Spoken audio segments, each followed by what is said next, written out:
Ever wonder how some people just seem to have that magic touch? You know, like they can make you want to try something new or see things from a totally different perspective. It's kind of like cracking the code of human behavior. Exactly. Today, we're taking a deep dive into the whole world of persuasion. And trust me, it's way more fascinating than you might think. We've got excerpts from this book called How to Hear Yes More Often. This isn't just some theoretical stuff, though. These authors have actually used these tactics to sell everything from, like, scuba gear to, get this, cybersecurity solutions. And get this, we're going to see how these same principles have been around forever, shaping history for centuries. We're talking about everyone from Alexander the Great to, well, you'll have to wait and see. I'm excited. Me too. Okay, let's jump right in with one of the book's authors, Patrick van der Burgt. This guy went from, like, really struggling to sell scuba gear to totally turning around a brand that, to be honest, had seen better days. It's actually pretty remarkable. Yeah. He wasn't just selling a product. He was battling like a whole negative perception. Imagine trying to convince people to trust a restaurant that had, maybe a few health code violations in the past. Tough. So. Oh, totally. And he nails it by tapping into some fundamental principles of influence, like it's all relative power of contrast, right? Right. Our brains are hardwired to compare, to look for those reference points. Basically, what you present first kind of sets the stage for how people see everything that comes after. So Patrick uses this when he's selling these, like, top-of-the-line Australian-made dry suits. Instead of leading with the price tag, he starts by talking about the competition, those imported suits that are obviously way more expensive. He's subtly anchoring their perception of value, you see. By the time he actually reveals the price of his dry suits, they seem like an absolute steal. Okay, that's pretty clever. But he's not done yet. He's also amazing at using social proof, that whole everyone's doing it thing. Which works because it taps into our need to fit in, to feel like we're part of the group. We all want that, right? So true. Patrick would tell dive shops about all the other retailers already on board with his dry suits. It creates this feeling of don't be the one who misses out. And then he takes it even further. He reminds potential buyers about all the dry suit divers they're seeing out on the water. It's like this subtle little nudge that says, hey, all your diving buddies are doing it, so maybe you should too.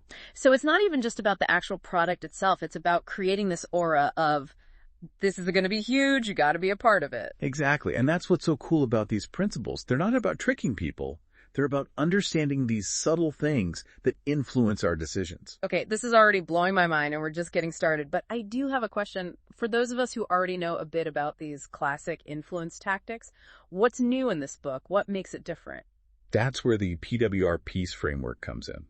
This is author Leopold Ajami's big contribution to the whole field of persuasion. Okay, break it down for me. What's the PWR piece all about? It stands for power line, worldview, and reflection. Think of it like this. You're taking those basic ingredients of influence and making like a gourmet meal. This framework helps you weave those core principles into a message that really sticks. Ooh, I like where this is going. Okay, give me the recipe. Let's start with power line. What is that? The power line is the main ingredient of your message. It's that one unforgettable sentence that really grabs people's attention. We've got Andrew's story from the book. He was dedicated to improving the lives of young people in Zambia, but he needed to make people really get the severity of the situation. So how do you sum up something so complex, so emotionally heavy in just one sentence? Andrew worked with Leopold to craft his power line. In Zambia, the opposite of skill is suicide. Whoa, Yeah, that's powerful and heartbreaking, but you can't ignore it. It's not just stating a problem, it's like reframing the whole issue in a way that demands attention. Exactly. It cuts through all the other noise and makes you confront the reality of what's going on. Okay, so the power line is that verbal punch that makes your message impossible to forget. But what about worldview? How does that play into all of this? Worldview is like the spice that makes your message really connect. It's your unique perspective, your own way of seeing the world. I get that it's important to be authentic, but how do you actually make your worldview part of a persuasive message? It seems kind of abstract, you know? It's all about finding that common ground between your perspective and your audience's values. Think about Leopold himself. He loves philosophy, and he had this vision of an academy where leaders could, dive deep into philosophical stuff. Sounds intense. Right. But here's the thing. He was so deep in these complicated ideas that he wasn't connecting with people. Even his own wife had to tell him straight up, Leopold, your message is too much. You sound arrogant. walls don't get goosebumps. Ouch. But also so true. You can't inspire someone if they don't even understand what you're saying. Right. That phrase, walls don't get goosebumps, became Leopold's worldview. It's a reminder that communication is about connection, about creating a feeling, an emotional response. Okay, I'm starting to see how powerful this whole framework can be. But we're missing one piece. Reflection. What's that all about? Reflection is where things get really cool. It's about taking a step back and finding those unexpected connections, those little details that can lead to incredible insights. Okay, I'm definitely intrigued. Give me an example. How does reflection work in real life? Leopold tells this relatable story about his mom. She smokes for years, quit for like 10 years, but then started having a cigarette here and there. Oh, I know that struggle all too well. Old habits die hard, right? Tell me about it. And Leopold, he tried everything to get his mom to quit again. Logic, emotions, everything. Nothing worked. Then one day he was looking at a picture of her on his phone, and it hit him. Okay, what was in the photo? A pack of cigarettes, a cloud of smoke. I gotta know. It was just his mom waving goodbye from her balcony, which she did every time he left her house. It was this thing they did. And he suddenly realized this was his chance to use the consistency principle. Remind me how that one works again. We all crave consistency, right? We want our actions to match our past behavior, who we think we are. Right. So how did Leopold use that photo and consistency to help his mom? He gathered their family and friends, showed them the photo, and reminded them of how his mom always waved goodbye, this act of consistency that had been part of their lives forever. Then he connected it to her quitting smoking. So he's saying, remember how you always wave from the balcony? Well, quitting smoking is just another way of being consistent with who you are. Exactly. And guess what? It actually worked. By tapping into that need for consistency, he was able to get through to her in a way that nothing else could. That's amazing. It's like these everyday details can unlock real change if you know how to use them. Exactly. And that's the power of reflection. It's not just thinking about things. It's about finding those hidden connections that can transform how we influence and persuade. This reminds me of that part of the book about overcoming defensive decision-making. Ready to jump into that next. Absolutely. Mark Brown, another author and a behavioral science expert, shares some incredible insights from his time at a big bank where he faced this challenge head-on. Perfect. Let's hear about Mark's experience and how these principles helped him navigate the whole world of, let's be real, corporate politics. All right, so we're back and ready to dive into Mark Brown's world. Defensive decision-making. That sounds like a recipe for some serious pushback. Or absolutely, especially when you talk about big organizations. It's like trying to turn a giant ship around, lots of inertia. So true. And Mark's task was huge. He had to convince all these business unit leaders, like 13 of them, to get on board with selling off assets to free up capital. Talk about a tough crowd. These are people who are used to being in control, used to getting their way. Exactly. It's like asking someone to give up their favorite parking spot, right? It's theirs, they earned it, even if it means everyone else has to circle the block for hours. A perfect example of loss aversion. The potential pain of giving something up often feels more intense than the potential pleasure of gaining something new. It's so true. Even though Mark's plan was clearly better for the bank in the long run, these unit leaders, they were so focused on what they stood to lose. Their income, their power, their little piece of the pie. It's not just about logic, it's emotional. Think about it. These folks built their entire careers around these units. Asking them to give that up, even if it's for the greater good, it's like asking them to give up a part of themselves. That's deep, but so true. So how in the world did Mark manage to break through that? You can't exactly strong-arm a bunch of senior execs into doing something they don't want to do. He had to get creative. He and his team, they realized they needed to position themselves as allies, not adversaries, if you get my drift. Okay, I like where this is going. So what did they do? They brought in an outside management consultant. This person was super respected in the industry and, crucially, not seen as a threat to the existing power structure at the bank. It's like they say, keep your friends close and your enemies closer. Or in this case, maybe it's more like, keep your potential enemies close by bringing in a neutral party. Exactly. And not just any consultant. They brought in someone with serious clout, someone everyone respected. Playing the authority card. It's like saying, look, this isn't just us saying it. This is coming from someone who knows their stuff. Right. And having this outside expert deliver the message allowed Mark and his team to kind of step back, become part of the larger group. It leveled the playing field. Very strategic. Okay, so they used unity to their advantage, but they weren't done yet, right? Mark also used social proof, didn't he? He did indeed. He made sure to highlight that other successful banks were already using this new approach. It's a classic play, but it's super effective, especially when you're suggesting a big change. No one wants to be the guinea pig. We all want to know that it's been tried and tested, right? Exactly. Nobody wants to be the first one to jump off that bridge, right? Yeah. And to further solidify their position, Mark and his team, they made a point of building relationships with the key decision makers. They weren't just throwing charts and graphs around. They genuinely wanted their input, made them feel valued. It's like anything else in life, right? You're way more likely to say yes to someone you actually like and trust. It's all about that rapport, that human connection. And you know what? Even though this experience was a trial by fire, Mark came out on the other side with a valuable lesson. Okay, I'm curious. What was the takeaway? Sometimes, going through the problem yourself makes you appreciate the solution even more. It's like in those infomercials when they show you how hard it is to, cut a tomato with a regular knife and then bam! They introduce that amazing new gadget that makes it a breeze. And suddenly you're like, I need that in my life. But not every persuasion challenge is about corporate restructuring. Let's talk about John, a cybersecurity expert who is facing a whole different beast. From banking to cybersecurity, the persuasion game never ends.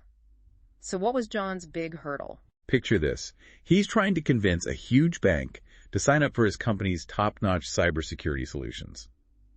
You'd think it would be an easy sell, right? I mean, it's cybersecurity. Especially these days. You'd think banks would be lining up. You would. But John's contact at the bank, the one person who could get him in the door with the big decision makers, this guy was hesitant to even take a meeting. Why all the hesitation? Cybersecurity is kind of important. It is, but here's the catch. The contact saw it as a risk. What if this new system actually backfired?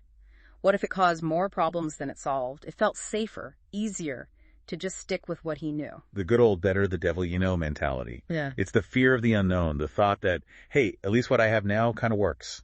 Bingo. Classic defensive decision making.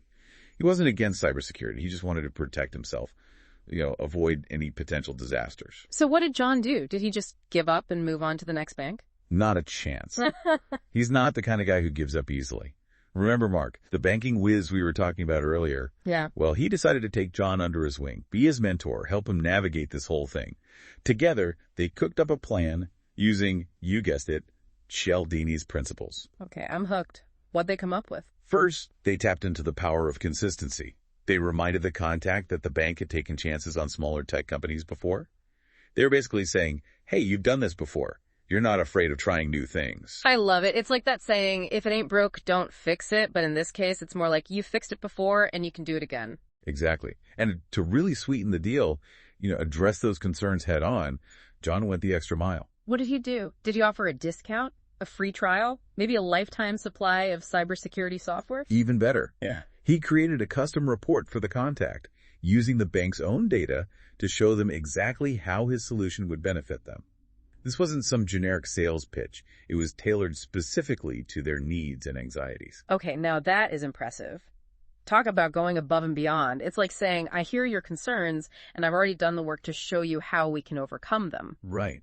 And it played on that whole reciprocity thing. John offered something valuable up front, no strings attached, and the contact felt obligated to at least hear him out. It's like when someone gives you a gift. You almost feel obligated to reciprocate in some way, even if it's just by saying thank you. It's true. We've all been there. So, did it work? It did. The contact was impressed and agreed to set up a meeting with the decision makers. Score.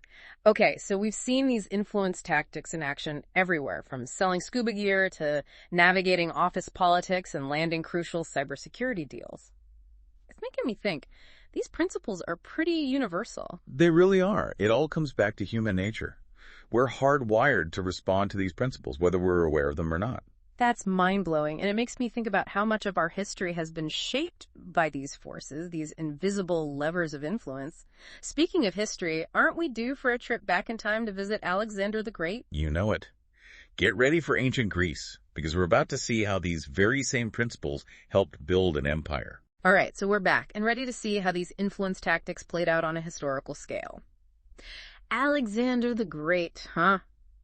I gotta admit, I'm picturing chariots and togas, not exactly boardrooms and PowerPoint presentations. Right, but that's the beauty of these principles. They transcend time and context. Whether you're a general leading an army or a CEO leading a company, it all comes back to understanding human nature. Okay, I'm hooked. So tell me, how did Alexander the Great, this legendary military leader, use these principles to build an empire that spanned, like, most of the known world? Well, he was obviously a brilliant military strategist, Yeah. right? But his real genius was his ability to win people over, to build loyalty and unity, even amongst those he conquered. He wasn't just about brute force, you know. That's fascinating. So it wasn't just about winning battles, it was about winning hearts and minds. How did he pull that off? One word: unity. He understood that to truly unite an empire, you need to create a sense of shared identity, a feeling of we're all in this together. And he did that by incorporating local customs, respecting different cultures and religions. Think about it. He allowed conquered leaders to keep some of their power, even adopted Persian dress himself. It was a brilliant move. Wow, talk about leading by example. It's like he was saying, hey, I'm not here to erase your culture. I'm here to create something new, something that respects and values all of us. Exactly. And it worked like a charm. People were much more willing to accept his rule because he didn't force them to abandon their own identities. It was a much smarter approach than just coming in and saying, okay, everybody do things my way now. That makes a lot of sense. It's about building bridges instead of walls, right? Exactly. And Alexander, he didn't stop there. He was also a master of social proof. He knew that people are naturally drawn to success, to those who seem destined for greatness. So he cultivated that image of the unbeatable conqueror. Precisely. He made sure that every victory, every triumph was celebrated and amplified, creating this aura of invincibility around himself. It's like the more he won, the more people wanted to join his side, be a part of something truly extraordinary. And this created a powerful momentum that propelled him forward. It's like success breeds success. The more people believed in him, the more unstoppable he became. And that brings us to today. We've explored everything from selling scuba suits to navigating corporate politics.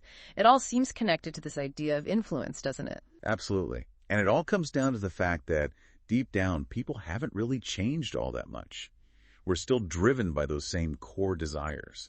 The need to belong, the desire for certainty, the fear of missing out. It's fascinating, really. It's like we're all hardwired to respond to these principles, even if we're not consciously aware of them. And that's why ethical persuasion is so powerful. It's not about manipulation. It's about understanding. It's about using these principles to create win-win situations, to inspire and motivate others to achieve amazing things. So, as we wrap up our deep dive into the world of influence, what's the one thing you hope our listeners take away from all of this? That influence isn't some mysterious force reserved for a select few. It's a skill anyone can learn and develop. Absolutely. It's about recognizing those universal principles that drive human behavior and then using them ethically and effectively to achieve your goals, whatever they may be. And remember, it's not just about getting what you want. It's about building genuine connections, creating positive change, and making the world a slightly more persuasive place. Yeah. One conversation at a time. And on that note, we'll leave you with this final thought. If Alexander the Great, a man who conquered most of the known world, recognized the power of understanding human behavior, imagine what you could achieve by applying these principles in your own life.